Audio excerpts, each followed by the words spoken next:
We love our kids, yeah.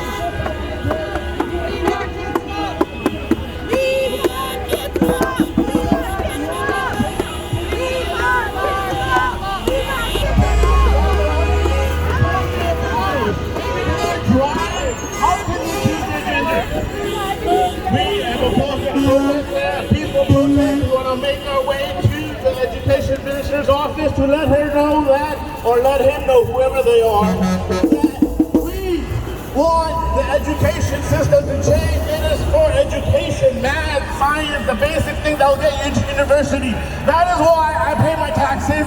That is why I send them to school, so they can get their grades, get the education, get the degree, and get a job. Not for other things. If there is some other things that parents should be involved in, we will get involved in that.